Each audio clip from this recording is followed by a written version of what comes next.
बात है, आप लोगों के बीच में जगत गुरु शंकराचार्य जी महाराज द्वारका शारदा पीठाधीश्वर पधारे हैं। उनके अमृत वचन का लाभ लेने के लिए कृपया आप लोग शांति पूर्वक बैठ जाएं। बड़ा दुर्लभ संयोग है, इस बात को समझ के आप लोग शांति पूर्वक बैठें।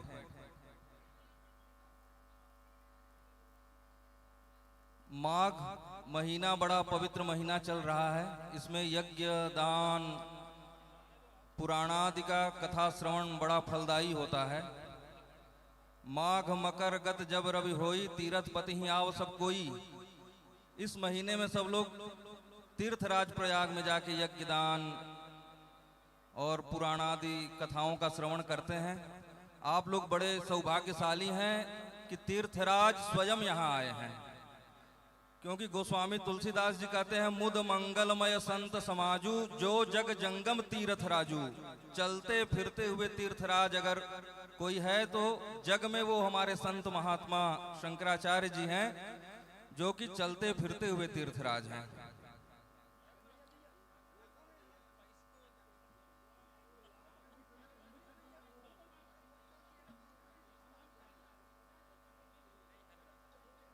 आप लोग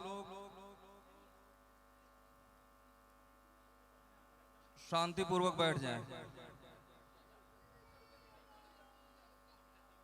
ओम सजयति सिंधुरवदनो देवो यत्पाद पंकज स्मरणं वासर्मणिरिव तमसां राशिन्नाशयति विघ्नानां।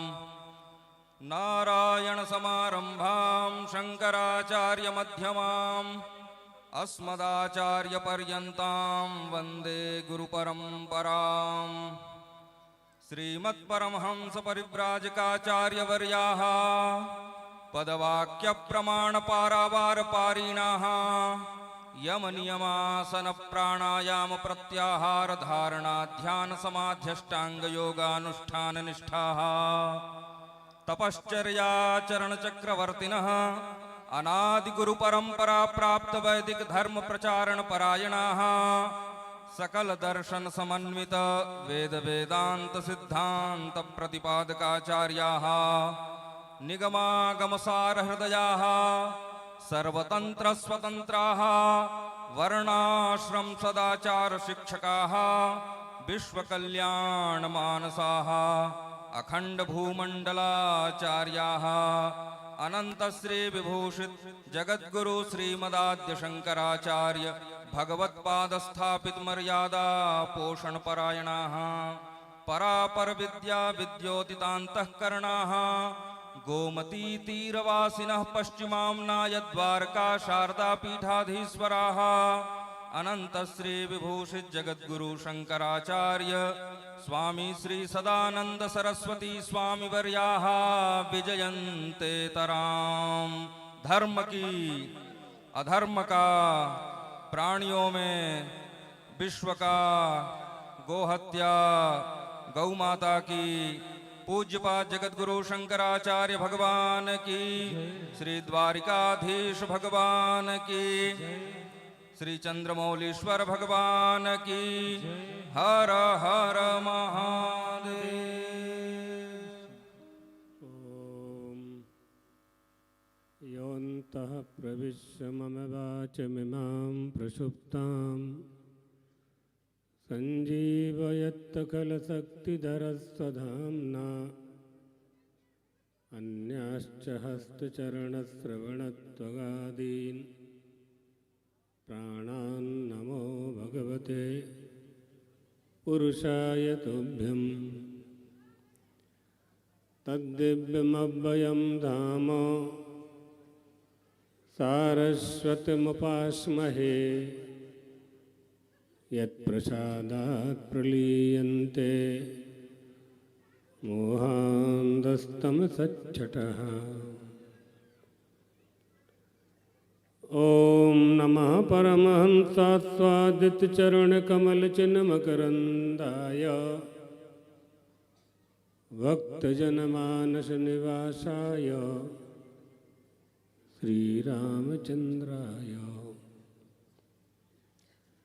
श्री राम जय जय राम।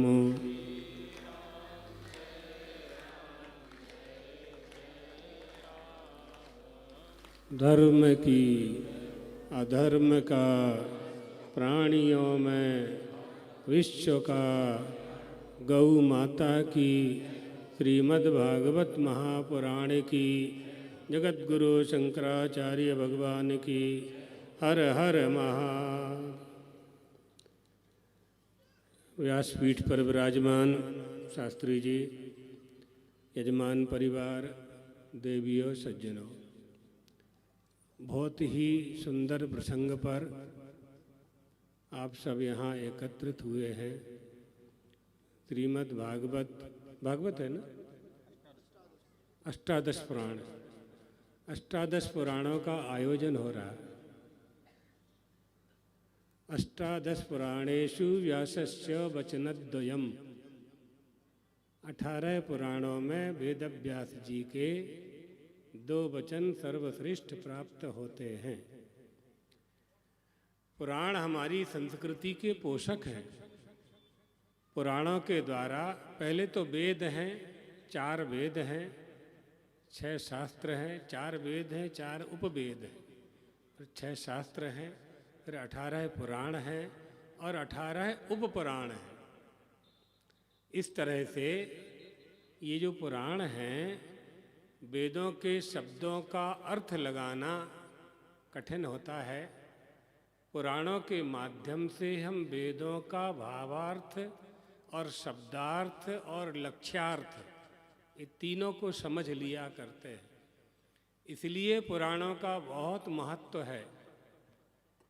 परोपकार करना और किसी को कष्ट ना देना, ये ज्ञान हमें कहाँ से होता है?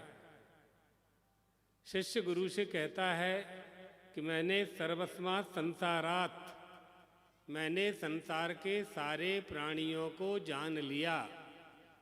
कैसे जान लिया? का एक प्राणी दुखी है, उसके दुख से मैंने अनुमान कर लिया कि सारे जगत में रहने वाले प्राणी इसी तरह से दुख को प्राप्त हुआ करते हैं। दुख और सुख, ये दोनों हमारे पास हैं, दोनों हमारे पास होते हैं। इनसे कैसे मुक्त हों?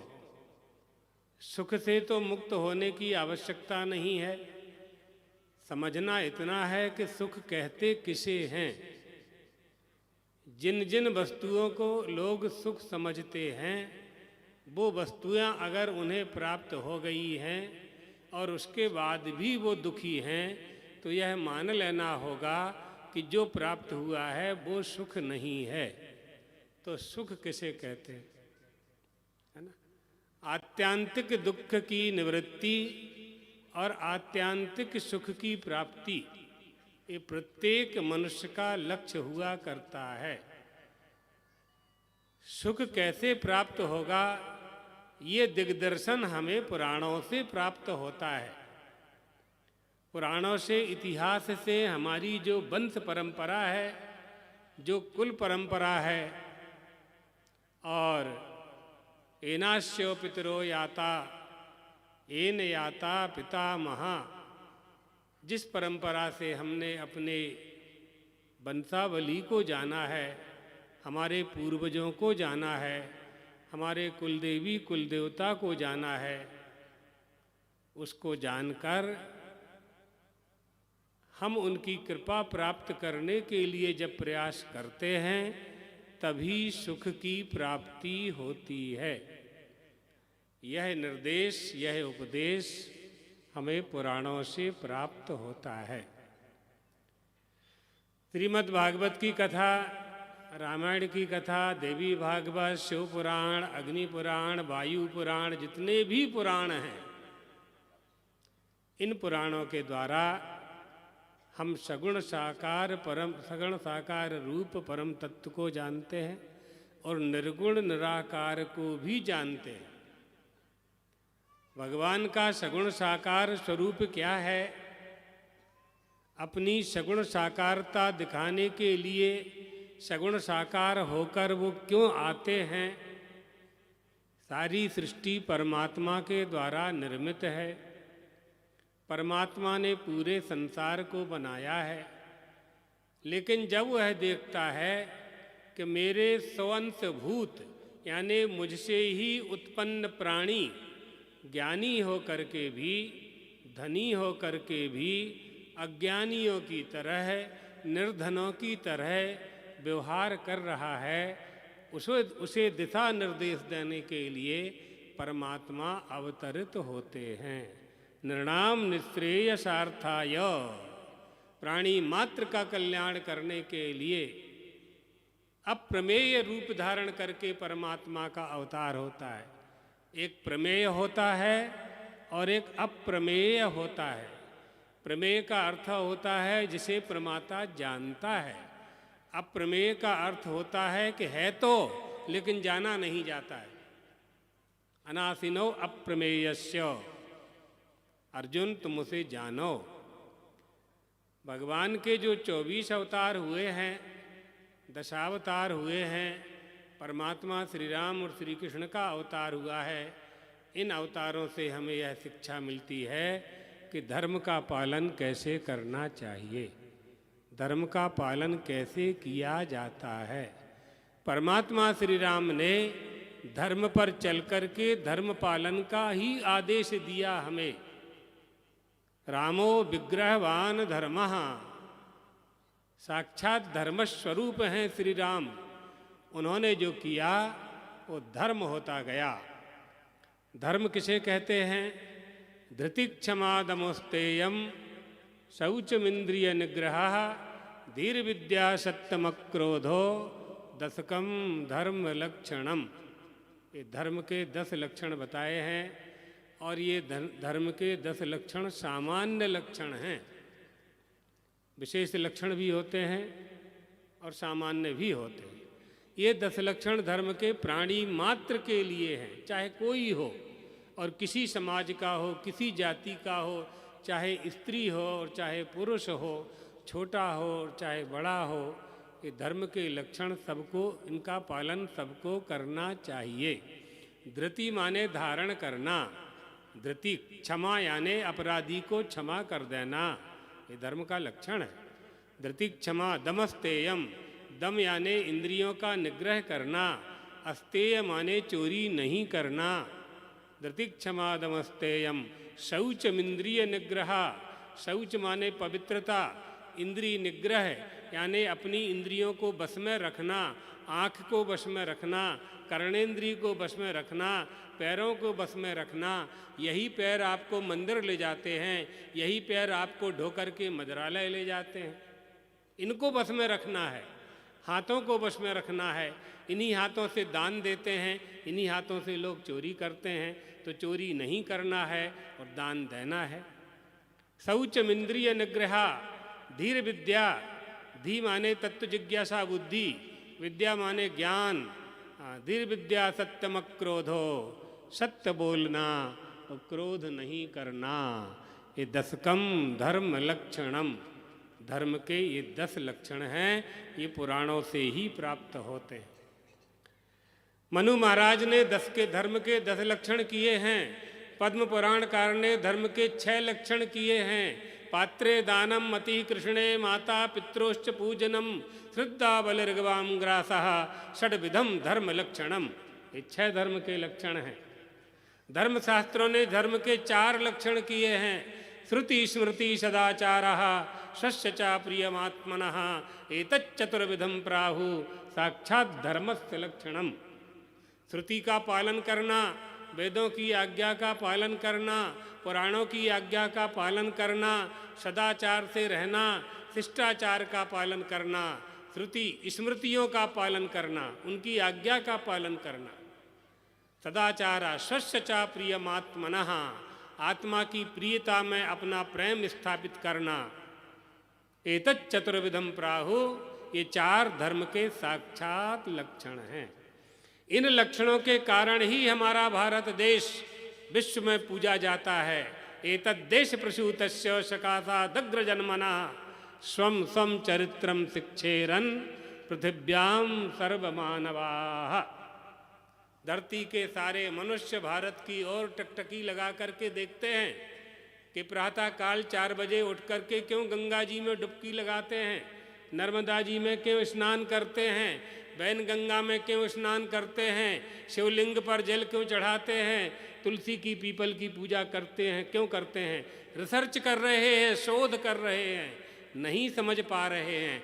लेकिन हमारे गांव की 80 साल की बुढ़िया माता जानती है कि पीपल की पूजा क्यों होती है, बट की पूजा क्यों होती है। वो बड़े बड़े ग्रंथ लिख रहे हैं, तत्व ज्ञान प्राप्त नहीं कर पा रहे हैं।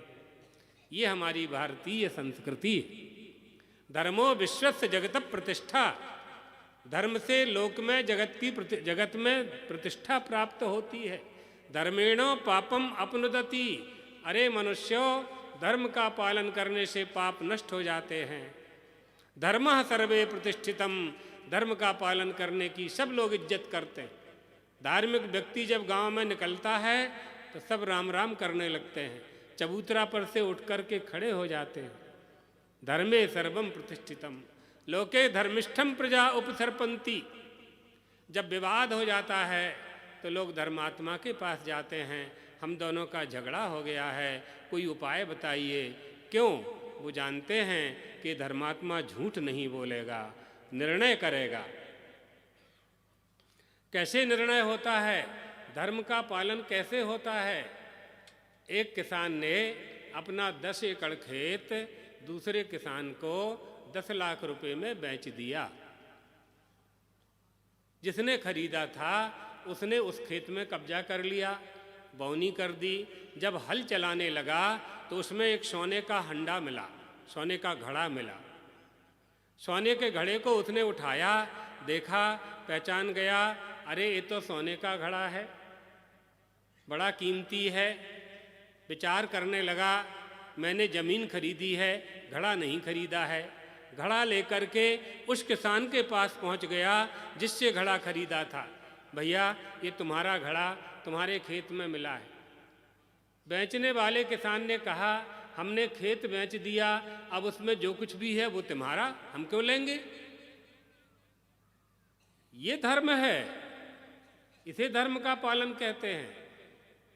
खरीदने वाले ने कहा कि भैया, हमने ज़मीन खरीदी है, माटी खरीदी है, सोना चांदी नहीं खरीदा। उसमें सोना निकला है, उस खेत के मालिक तुम थे 1 महीना पहले, इसलिए यह सोना तुम्हारा। दोनों में झगड़ा होने लगा, सत्य का निर्णय नहीं कर पाए। दोनों झगड़ा करते करते राजा के पास गए। राजा ने कहा, राजा से जाकर के कहा, मैंने खेत खरीदा है, इन्होंने खेत बेचा है। मेरे खेत बेचने के बाद इनको सोने का घड़ा मिला। जिसको सोने का घड़ा मिला उसने कहा, मैंने माटी खरीदी थी फसल बोने के लिए, सोना चांदी नहीं खरीदा था, इसलिए मैं यह स्वर्ण मुद्रा स्वीकार नहीं करूँगा। राजा धर्म संकट में पड़ गए और सोचने लगे कि इसका क्या निर्णय करें। दोनों ही सोने के घड़े को लेने के लिए तैयार नहीं। जिस वस्तु में विवाद होता है वह वस्तु राजसात हो जाया करती है, राजा के कोष में चली जाया करती है। लेकिन राजा भी विचार करने लगा, जब ये बिना पढ़े लिखे इतने धर्मात्मा हैं, धर्म पर चल रहे हैं, तो मैं तो पढ़ा लिखा हूँ, राजा हूँ, राजा को लोग ईश्वर समझते हैं, मैं भी इनकी संपत्ति स्वीकार नहीं करूँगा। उसने कहा, ठीक है, घड़े को आज छोड़ दो, हम कल फैसला करेंगे, कल ब्राह्मणों की सभा बुलाएंगे, फिर फैसला करेंगे। दूसरे दिन आया, दूसरा दिन हुआ, ये द्वापर की बात थी। एक रात व्यतीत हुई और दूसरे दिन कलयुग लग गया। दोनों किसान लड़ते हुए आ गए कि वो घड़ा हमारा है, उसने कहा वो घड़ा हमारा है। ये देश काल वस्तु, ये कलयुग का प्रभाव है। इसलिए कलयुग में अगर संसार सागर से पार होना है तो एकमात्र कथा श्रवण, एकमात्र कथाओं के माध्यम से सत्संग करना। अभी कौन सा पुराण चल रहा है? विष्णु पुराण चल रहा है। विष्णु भगवान सबकी मनोकामना पूरी करने वाले हैं। विष्णु भगवान जब प्रसन्न हो जाते हैं तो लक्ष्मी जी अपने आप चली जाती, पास में चली जाती हैं। लक्ष्मी मनप गामनी, और ऐसी लक्ष्मी आती है जो वापस नहीं जाती है, वापस जाने वाली नहीं होती। इन पुराणों के माध्यम से हम अपने जीवन यापन की सर्वश्रेष्ठ पद्धति को प्राप्त करके जीवन को धन्य बनाया करते हैं। इसलिए हमारी भारतीय संस्कृति में संत, पंथ और ग्रंथ, ग्रंथ माने यही पुराण, वेद, शास्त्र और पुराण, ये ग्रंथ हैं। ये हमारी ग्रंथि का विमोचन करते हैं, चिज्जड़ ग्रंथि का ये विमोचन करते हैं, और संत इसका उपदेश करते हैं। महाजनो एन गतः स पंथा, संत जिस मार्ग पर चले हैं, पिता पितामह प्रपितामह, दादा दादी नाना नानी जिस मार्ग पर चले हैं, उसी मार्ग पर हमें चलना चाहिए। ये उपदेश प्राप्त होता है। यही हमारा कुल वृक्ष है, हमारी कुल परंपरा ही हमारा कुल वृक्ष है। और पंथ, पंथ कहते हैं मार्ग को, मार्ग को। पाथेयम यनम मुक्षो सपदि पर पद प्राप्त ये प्रस्थितस्य। बद्रीनाथ जा रहे हैं यात्रा करने के लिए, रास्ते के लिए कलेवा रख लेते हैं लोग, नाश्ता रख लेते हैं, करते जाते हैं, बद्रीनाथ पहुंच जाते हैं। पैदल जाते थे पहले लोग। इसी तरह से जीवन की यात्रा चल रही है। 100 वर्ष की यह यात्रा है। राम का नाम, विष्णु भगवान का नाम, जगदम्बा का नाम लेते हुए हम अपनी जीवन यात्रा पूरी करें, शीघ्रता से अपने गंतव्य को प्राप्त कर लेते हैं। ये तत्व की बातें हमें पुराणों से प्राप्त होती हैं। वेदव्यास जी को पकड़ लिया, श्रीमद् भागवत में आपने सुना होगा।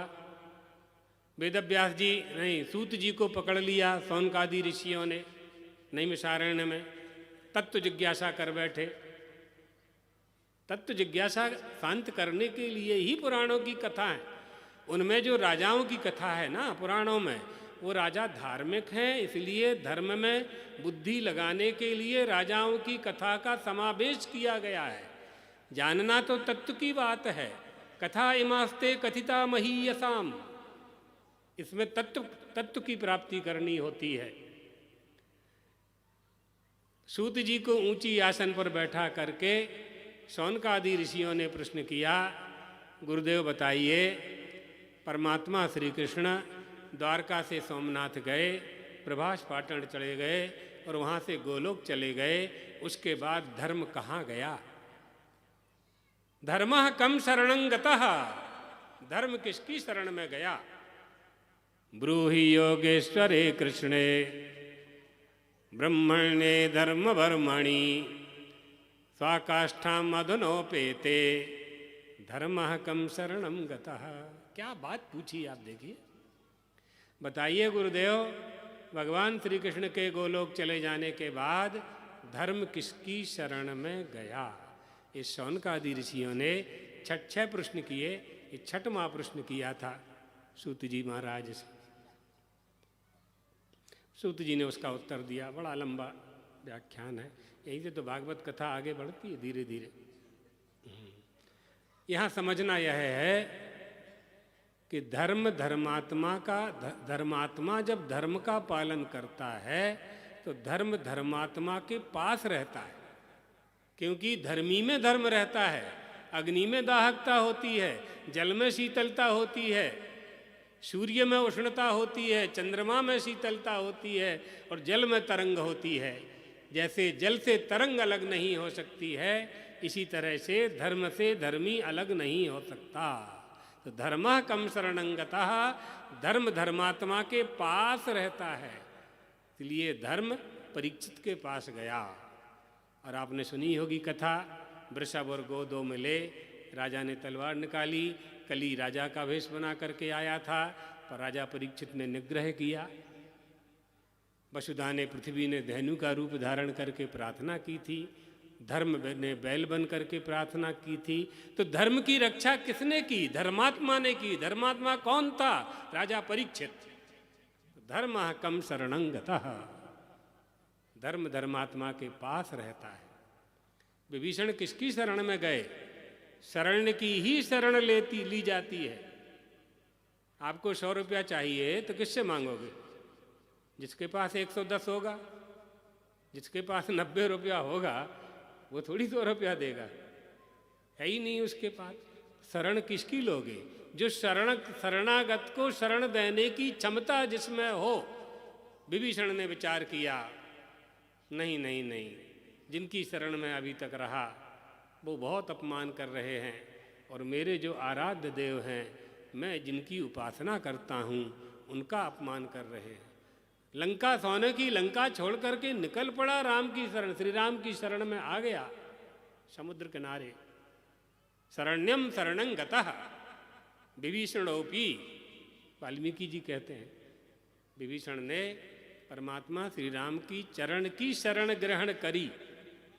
इसलिए शरण की शरण जाना चाहिए, छोटी मोटी शरण नहीं लेना चाहिए। छोटी मोटी में बार बार किसी की शरण में जाना पड़ेगा। इसलिए ऐसी शरण लो, ऐसे को पकड़ लो कि दोबारा किसी को पकड़ना ही ना पड़े। हंसा पायो मान सरोवर, ताल तलैया क्यों डोले, मन मस्त हुआ तो क्यों बोले। जिस पक्षी ने मान सरोवर का पानी पी लिया, फिर वो नदी तालाब का पानी नहीं पीता है। मान सरोवर का पानी पीने वाला, जिसने उस परब्रह्म परमात्मा की शरण ले ली, फिर छोटी मोटी साहूकार सेठ, साहूकार राजा मंत्री मिनिस्टर, उनकी शरण में नहीं जाता। फिर सुदामा जी यही तो कह रहे थे अपनी पत्नी से, मैं उनकी शरण में जाऊंगा जिनकी शरण में जाने के बाद किसी की शरण में नहीं जाना पड़ता। तो सुदामा जी की पत्नी ने कहा, आपको भ्रम है, वे वही हैं जिनके पास मैं आपको भेज रही हूँ द्वारका, उन्हीं की शरण में जाइए आप। उनके पास जाने के बाद फिर कहीं किसी की शरण नहीं लेना पड़ेगी।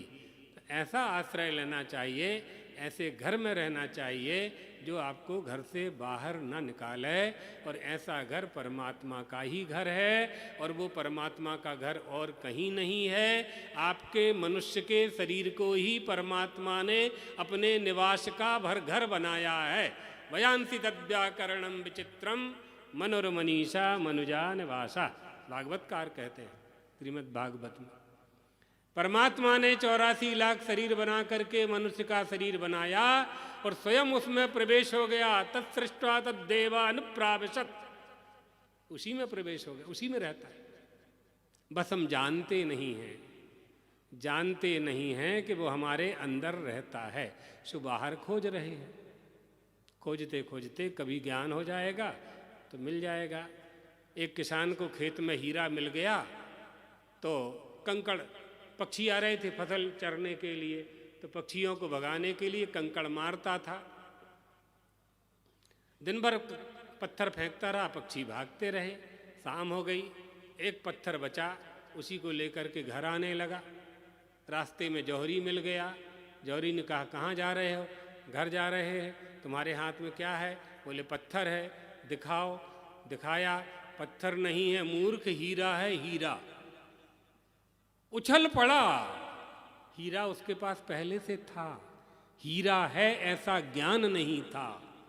आ रहा समझ में? हम बहुत सरल करके बता रहे हैं, है ना? हीरा था, ये ज्ञान नहीं था। पछताने लगे, ओ हो, पक्षियों को मारने में, भगाने में न जाने कितने ये कंकड़ मैंने हीरे फेंक दिए, एक बचाया। अब ये मनुष्य का शरीर हीरा है। न जाने कितनी बार पैदा हुए, कितनी बार मृत्यु को प्राप्त हुए, हम नहीं पहचान पाए अपने आप को। गुरु बिन ज्ञान न होए। जौहरी माने गुरु। गुरु ने कह दिया, तुम्हारा मनुष्य का शरीर हीरा है, चमकने वाला हीरा है, बहुत कीमती। इसलिए अपनी इस देह को सार्थक करने के लिए परमात्मा के चरणानुरागी बनना चाहिए। कर्णेंद्रिय को, अंतःकरण को स्वच्छ करने के लिए भगवान की कथा श्रवण करना चाहिए। भगवान की कथा श्रवण करने से धुनोतु समलम, सारे मल धुल जाते, अंतःकरण स्वच्छ हो जाता है। और जब अंतःकरण स्वच्छ हो जाता है तो निर्मल मन जन सो मोहि पावा, प्राप्त हो जाता, यही प्राप्त हो जाता है। कपट गांठ मन में नहीं, कई तब रहत हो जाता है। परमात्मा का दर्शन यहीं हो जाता है। मुकुर मलिन अरु नयन विहीना, राम रूप देखहि किमु दीना। जिस जिस दर्पण में, ऐना में चेहरा देख रहे हो उसमें धूल जमी है और तुम बहुत सुंदर हो, लेकिन धूल के कारण, डस्ट के कारण तुम्हारा चेहरा मैला दिखाई पड़ रहा है। दर्पण को साफ करो, चमकने लगोगे। ये अंतःकरण रूपी दर्पण जैसे ही स्वच्छ होगा और परमात्मा अपनी सिंहासन लगा करके वहाँ बैठे ही हैं, बस तुम्हें तुम्हारे ज्ञान चक्षुओं से उनके दर्शन होंगे। इन चक्षुओं से नहीं हो, चर्म चक्षु से उनके दर्शन नहीं हो सकते। न तत्र चक्षुर गच्छति न वाग न मन विद्मो न विजानीमो। इन चक्षुओं की गति नहीं है उसके दर्शन की। जिस आंख से आप पूरा घनसौर देख सकते हैं, उस आंख से आप अपनी आंख नहीं देख पाते, आंख में लगा हुआ काजल नहीं देख पाते, तो इस आंख से भगवान को कहां से देखोगे तुम?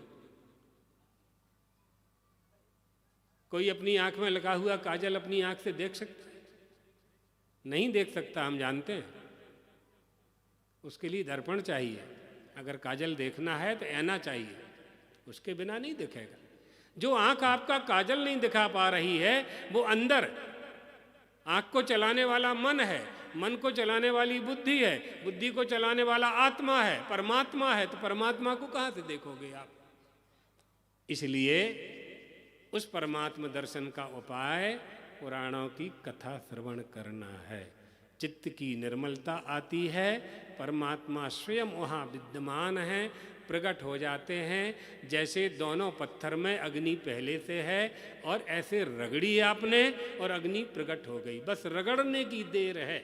माचिस में अग्नि पहले से है, आप रगड़ोगे आग प्रकट हो जाएगी। अरुणि मंथन में ब्राह्मण लोग यज्ञ में अग्नि प्रकट करते हैं, उसमें अग्नि पहले से होती है और उसको रगड़ने के कारण और मंत्रों के प्रभाव से अग्नि प्रकट हो जाया करती है। इसी तरह से हमें यहाँ परमात्मा को प्रकट करना है। बहुत अच्छा लगा आप लोगों के बीच में आकर के। धर्म का पालन करना चाहिए। हम लोग हिंदू हैं तो हिंदू धर्म का पालन करना चाहिए। ये यहाँ के क्षेत्र के जो रहने वाले भोले भाले लोग हैं, जिनका पूरा विकास नहीं हुआ है, किसी के बहकावे में उनको नहीं आना है और अपने धर्म का त्याग नहीं करना है। अपने धर्म को नहीं छोड़ा जा सकता, चाहे कोई कितना ही प्रलोभन दे। जैसे आप माता पिता को नहीं छोड़ सकते, इसी तरह से अपने धर्म को भी नहीं छोड़ना चाहिए। ऐसा कह कर के भगवान द्वारकाधीश और चंद्रमौलीश्वर से आप सभी श्रोताओं को, यजमान परिवारों को और कथा व्यास, क्या नाम है शास्त्री जी का, हैं? दुर्गेश शास्त्री जी को, पंडित दुर्गेश शास्त्री को, सभी को आशीर्वाद देते हुए इसी तरह से कथा सुनाते रहो और ये सब सुनते रहें। तरण और तारण बनना चाहिए मनुष्य को, स्वयं तरे और दूसरे को तारे। यही मनुष्य के जीवन का फल है। तो इतना ही कहकर अपनी वाणी को विश्राम देते हैं। बोलो द्वारकाधीश भगवान की। हर हर महा।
पूज्य महाराज श्री का सानिध्य हम सबको मिला।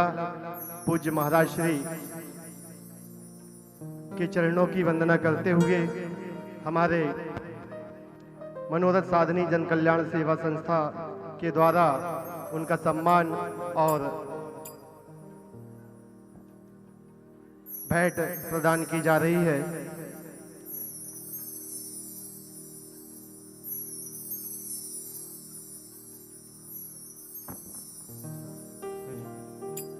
हम पुनः यहाँ उपस्थित सभी श्रद्धालु जनों की ओर से, यजमान बंधुओं की ओर से, सभी गुरु बंधुओं की ओर से परम पूज्य